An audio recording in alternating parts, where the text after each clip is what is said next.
is my home. I promise to keep it healthy and beautiful. I will love the land, the air, the water, and all living creatures. I will be a defender of my planet, united. My name is Commissioner Frank Avila, and this is Commissioner Frank Avila Speaks. And the name of our show is Getting Out of the Gutter, Rainwater Gardens. And today, as my guest, I have Bob Wimmer. He's a professional engineer, and he's chair of the Water Environment Federation Student and Youth Professional Committee. I'm glad you're on our show, Bob. Thank you very much. I appreciate the offer. Bob, explain to the audience what is the Water Environment Federation Student and Youth Professional Committee? The Water Environment Federation Student and Young Professionals, Young Professionals? Young Professionals Committee is a group that seeks to get young professionals, which we consider individuals under 35, and students involved in water careers. You mean anyone that's under 35 is young? You mean a guy like me that's over 35, I'm not young? I'm young. We like to consider you seasoned and mature. Okay. But if we don't bring in the next generation of individuals and talented people into this business of keeping the water clean, then we're going to have continued problems with clean water in the future.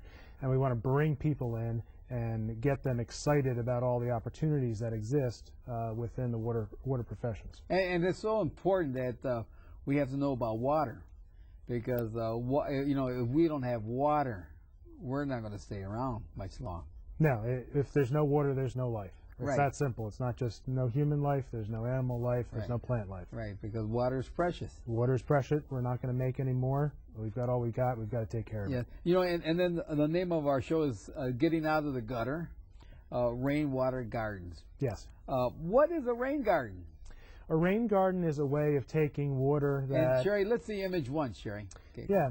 What you have in a rain garden is all the water that lands on your roof or on the pavement, the sidewalks around your house, taking that water and instead of distributing it onto the street where it then goes into streams and has other problems there, is to take all that water and put it right into the soil. Right into the soil? Right into the soil, let plants take it up, let plants utilize it, and let the excess water percolate through the soil and filter back into the aquifers and recharge and restart that water cycle. That is the key to life. And there's a picture, Sherry, keep it on the screen, Sherry, that image one.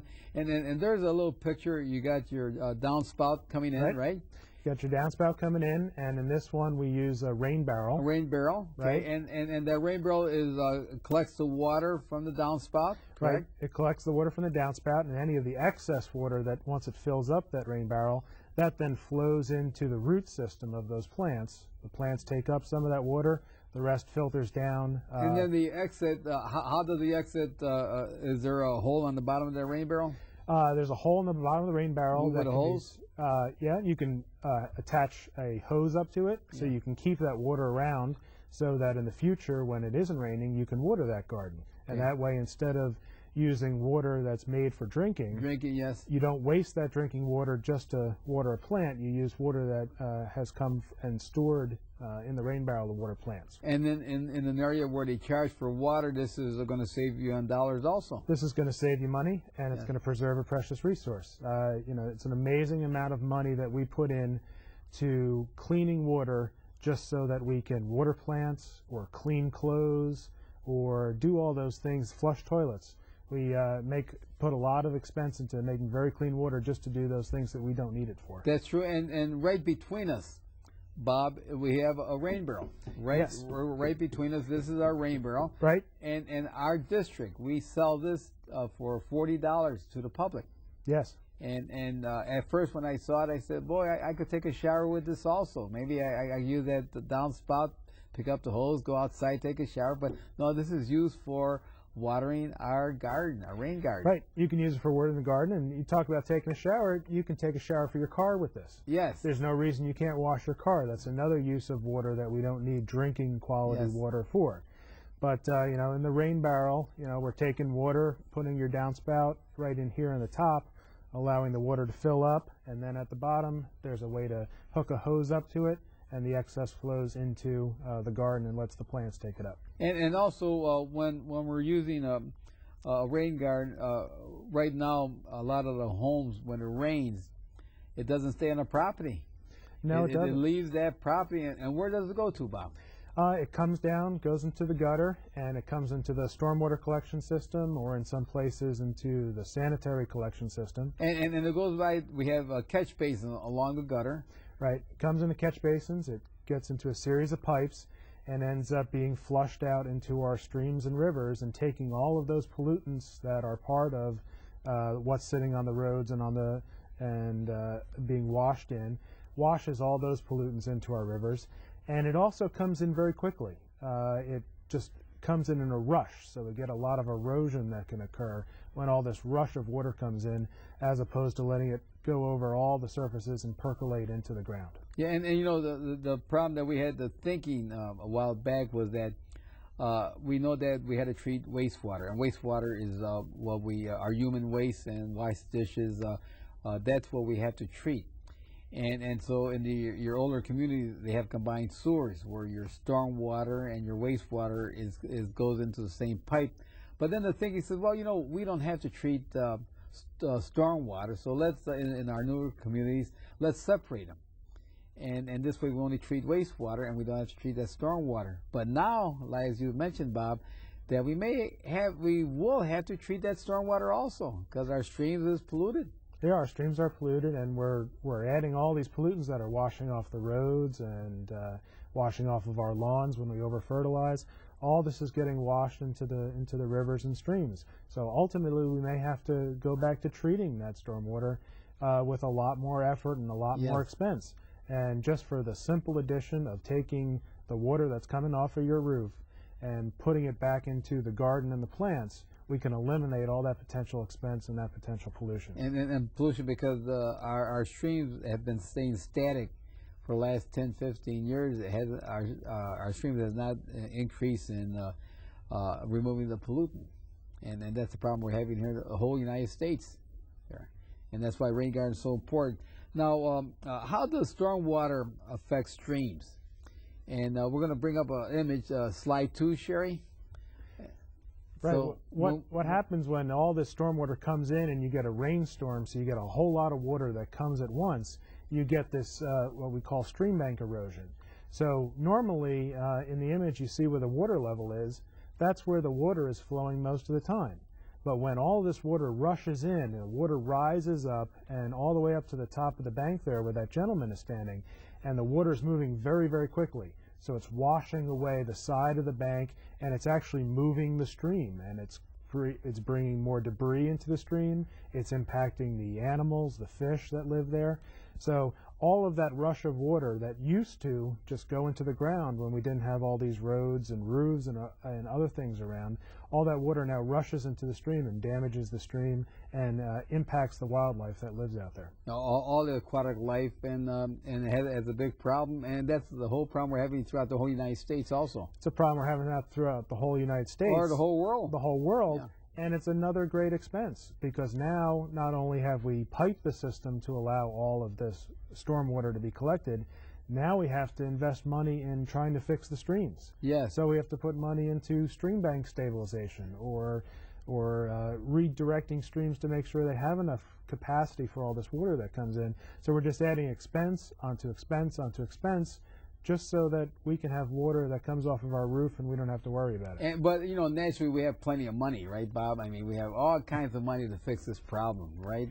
If only that were the case. We have no money. We don't have money. There are a lot of needs in the world, in the United States, Yes. and you know, stormwater and wastewater are not the glamorous topics that people want to spend money on. No, they want to spend money on bailout on the stock market, bail on the banks, which this is more important than bailing out the stock markets and the bank. We have to help our water, our storm water. Yeah, we have to do that, and you know, the $700 billion or whatever has been promised for bailing out the banks, if all of that money were put into the infrastructure of the United States, bridges, roads, wastewater treatment plants, water treatment plants, we could cure most of the ills that exist in those plants. That would be money well spent, and money that's great for the community, because that's creating jobs, creating infrastructure, keeps the economy going. So love to see a little bit of that money get shifted into the water and wastewater treatment. And will help our society, will help future generations, and we'll stay around and see it, because we'll be alive. Yes, we'll be alive, we'll have water to drink, we'll have water to survive, and we won't be polluting our environment. Yeah. So rain gardens could protect the streams. Rain gardens absolutely protect the streams. If people want to ask what is the little part that they can do, how can I really be part of the solution, not just talking about it, how to really be part of it, a rain garden is that opportunity to be part of it. Take your water, which you're responsible for, and put it back into the soils. Don't push it down the street so that it impacts somebody else. Yes, and each, everyone that owns a home has probably has a front lawn, has a back yard, and there they could incorporate a rain garden. Absolutely, and it's very easy to incorporate a rain garden. All we're talking about doing is taking the water from the downspout, and instead of directing it to the curb or to the collection system, putting it to some plants. Let the plants grow. A great added benefit of it is you have a beautiful garden at the end of it. You have flowers, you have a place for birds, butterflies to gather, and you're helping out by taking your portion of the water, the land that you own or the land that you're in charge of. You're taking that water, you're being responsible for it. Yes, when we talk about water, we got storm water and we got wastewater. So how does storm water affect the wastewater system? Well, in certain communities, particularly older communities, and in certain areas here in Chicago, both the stormwater and the wastewater system are combined. Yes. That's called the combined sewer system. When that system exists, when it rains, what you get is a large flow of water coming into the wastewater plants all at once, just like the streams. So what it forces wastewater plants to do is to be much larger than they need to be. Or they take the risk that they're going to have upsets at the wastewater plant and they're not going to get the highest level of treatment because they have this big rush of water coming in at one time, and the systems just aren't designed to handle that much water at one time. Well, we're here in Cook County, and I'm the commissioner here at the Metropolitan Water Reclamation District of Greater Chicago. We have 7 plants. 3 of them are considered the largest in North America. 1 is considered the largest in the world. And we could handle all of that comes through our plants. And we have other areas outside of Chicago which they have separate storm and sanitary, which we have reservoirs or detention ponds that are handling the storm water when it rains also. But you're right, is that we're very fortunate here that we can handle everything in that combined sewer.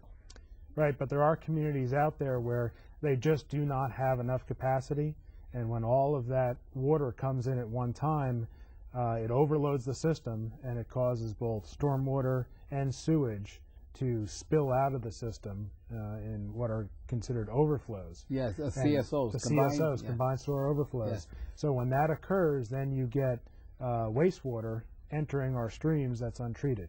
It's a big problem. It's a very big problem. And they have to meet the criteria under the Clean Water Act. Right. So again, we're expending more and more money to treat a problem that we could solve on our own if we stepped up and we took responsibility for making sure the water that fell on our property doesn't leave our property. That's true. Now we talked about stormwater affecting the sewer system. How does the rain garden affect the sewer system? Well, what the rain garden does is take that water out of the sewer system. So you no longer have that big rush of water coming into the wastewater plant. So it gives a lot more flexibility. And here's a picture of a rain garden? Yeah, this is a picture of an example of a rain garden using a lot of native plants. As I said, there's some great added benefits in that it's a very beautiful aspect of someone's property. You got some nice Well, flowers in it's this. a nice property. I wish it was my property. My wife is not doing a good job on our rain garden. I'm not going to comment on what your wife's doing on the rain garden, but again, it's an added feature. You talk about these troubling economic times, other ways to boost the value of your property. Yeah. Landscaping is a great way to demonstrate that you're boosting the value of your property. This is a great way to add to your property, add to the visual aspects of it, and do good for the environment and society. Everyone might say, well, if we have a rain garden in our yard, how big should we make a rain garden? The general rule of thumb is that you take the area that's going to drain to it, so the area of your roof, and then 15% of that area is a good rule of thumb number. You can make it a little larger, a little smaller, but generally 15% of the area that you're draining should be the size of your rain garden. So for most homes, that's not a very large area that you have to designate for a rain garden. A 10 by 10 area will take care of most homes. And now you're do you own a home? I do own a home. Do you have a rain garden? I don't have a rain garden, but none of the water on my property leaves. All of my downspouts are connected to either my lawn, Your lawn? or to gardens, but I haven't designed them as rain gardens. I see, but you have designed it where your water flows into and stays, majority of it stays on your property. Right. When I had my my driveway put in, I made sure that it sloped off to the grass so that it doesn't drain out to the road. Okay. Yeah, or it doesn't drain out to your next door neighbor. No, it doesn't drain out to my next door neighbor. So I'm not pushing the problem down the line.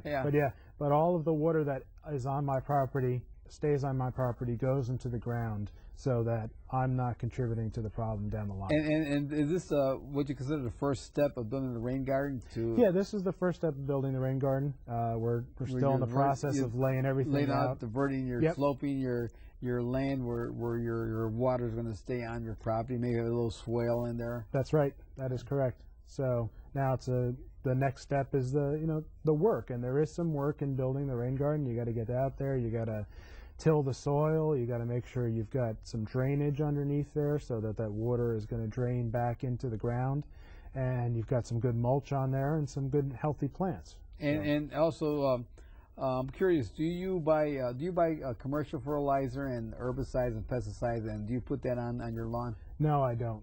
And why? Could you explain to the audience why we should not use commercial fertilizer, pesticides, herbicides on our lawns? Well, for the main reason is we don't need them. If we just mow our lawns and use a mulching blade, or just allow those clippings to drop back into the lawn, there is enough nutrients in those clippings to keep the lawn going. And keep the lawn healthy. Keep the lawn healthy. Now, from time to time, I will spread some manure, or the natural fertilizers, compost, that sort of things. But I don't. There's a perception that we all need everyone's lawn to look like a golf course. That's true. And when you buy the weed killer, it's not going to kill it for eternally. It may not even kill it for that season. No, and not only that, the best way to kill weeds is to have healthy grass.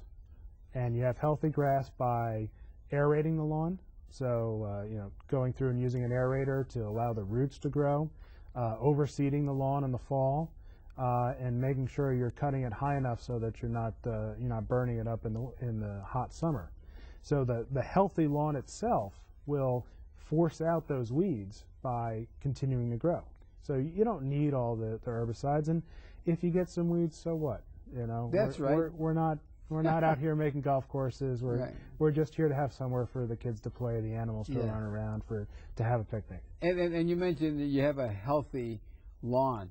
Well, you're going to have a healthy life too, because if you put that herbicide or pesticides or commercial fertilizer on your lawn, and that herbicide is supposed to kill something. If it's going to kill something, it's going to affect a human being also. And so if we have kids and if they lay on our lawn, we have a dog to walk on the lawn, we walk on the lawn, and we bring it into our home, we're going to have more of that herbicides or pesticides will be used to kill something on our lawn, inside our house, which would have an effect on our health. Absolutely, it's going to have an effect on your health. It might have an effect on your health as you're spreading it. Yes. And oftentimes you don't really follow what the dose says. Yes. For those, Yes. Just dump it in the bag and spread it until you run out. Yeah. So you may be overdosing it. Sure. For those who use it. And again, there isn't a real need for it. And also when it rains, sometimes that runoff, even though if you're sloping your land, so you may collect all of the water, maybe not all of the water will stay on there, and a certain percentage of that will flow out into that catch basin, and so you're introducing that pesticides or that compound and that herbicides into that catch basin, which eventually ends into our sewage treatment plant, which we may not remove it, and eventually is discharged into the environment. Absolutely. And either going through the sewage treatment plant or just going right into the rivers and creeks as part of the stormwater collection system. And so this rain barrel that we have here, Yep. Anyone that wants to buy a rain barrel from the Metropolitan Water Reclamation District of Greater Chicago, they could call our agency and buy a rain barrel, and this rain barrel is at a lower cost than what they could buy out in the open market. Absolutely. I was just looking at some rain barrels a couple days ago, and the lowest price one I saw was $70, and Yes. it just went on up from there. So Yeah, and the public, since we're a public agency, we have it on the market for all of the taxpayers here living in Cook County for $40 there, and it's an excellent buy. You're helping yourself, you're helping society, and in some areas they may not let you water your lawn every day, and so this is an excellent way to cut down on your costs. Absolutely. So you don't have to spend money, and you don't have to use water that's just meant for drinking. So let's say one does have a rain garden, and a person says, I don't want a rain garden because it's going to require a lot of maintenance on my part, and so I just want to continue the way I'm doing. Is that an accurate statement? That it's just too much work to make it. No. And involving the long-term maintenance of a rain garden. I mean, the long-term maintenance of a rain garden. And I want you to tell my wife that. Because I'm trying to have her take care of our lawn now. The long-term maintenance is just like the long-term maintenance on any garden. Yes. You got to add mulch to it every year. Yes. You got to prune the plants. If you're doing annuals, you got to replant those annuals every year. But depending on how you select the plants, there's no more maintenance than anything else. And if you don't want to do a rain garden with plants itself, you can still take that water and spread it out over your lawn, as opposed to putting it into the collection system. So it's just a matter of taking that water and keeping it on your property. And and by doing that, also you're helping the water cycle. Absolutely, because we have interrupted the water cycle tremendously in the way we've set up society. Yes. Instead of water going down, filtering through the soil, getting into the aquifers, or being taken up by plants and evaporated back into the system, we're taking all that water, all this fresh water, we're taking it, we're putting it in our rivers, and we're dumping it in the ocean. Yes. And we're losing that fresh water, which we only have so much of. Yeah, because we cannot grow it.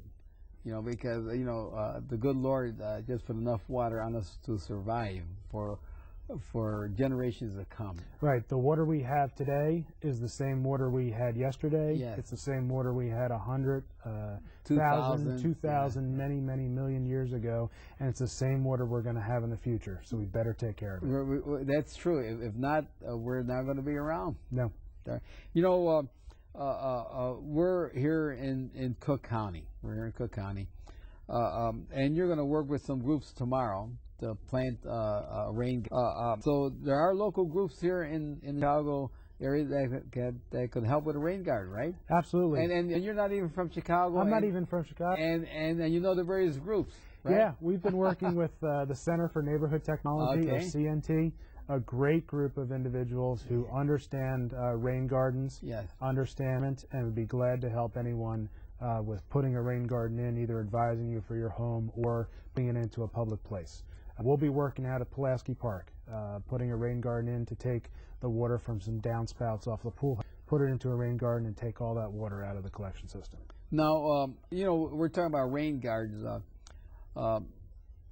maybe people that want to put plants should use native plants that is native to the area that they're living in. Right. Anytime you're planting native plants, you have a much higher likelihood of having those plants survive and Yes. blossom and be beautiful plants. So really, any plant will work in the rain garden as long as it's not a plant that only wants dry soils. You need a plant that can tolerate wet soils, and depending on which side of your property you're putting it on, you need a plant that can either deal with the sun or shade that it's going to be exposed to. But any of the native plants are great plants to select, and just about any plant will be a good plant for a rain garden. And also when you have a rain garden and you're using native plant and you're not using fertilizer, pesticides, herbicides, and you're using natural fertilizer, your plant that is growing from this type of soil is absorbing the CO2, so you're helping in climate change and global warming. Yeah, you're helping the environment in all sorts of different ways. Yes. Not only are you keeping the water out, but you're completing the carbon cycle too. Carbon so cycle, you're taking yes. CO2 out of the atmosphere, turning it into plant matter, and putting oxygen back out through photosynthesis. Yeah, you know, if every home that has a garden, a backyard, could do what we're just talking about, you're going to be maybe eliminating the climate change and the global warming. If everyone were to do that, especially our farm areas too. You know, you came here to Chicago for a conference, and it's called the Water Environment Federation Conference, right? Yes, WEFTEC. Okay, WEFTEC. What is the Water Environment Federation? The Water Environment Federation is a collection of professionals and dedicated individuals who are here to preserve the water environment.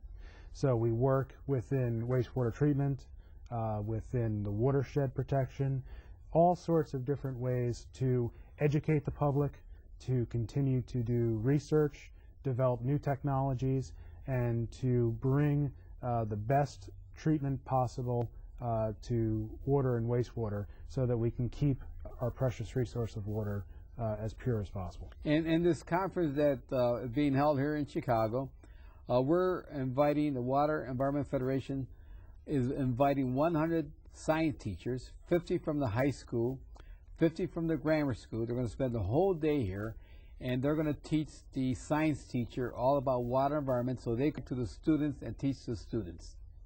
It's a great program. It's called WEFTEC, yes. It's a great program because when we get to college, and my part, the Student and Young Professionals Committee, we're taking college students and the young professionals trying to get them into the profession. But if we don't catch these students when they're middle schoolers and when they're high schoolers, then a lot of them have already chosen their profession and water might not be it.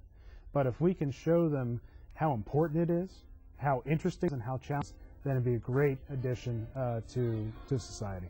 And this is why education is key to solving our water environment problem that we have here in America or throughout the whole world.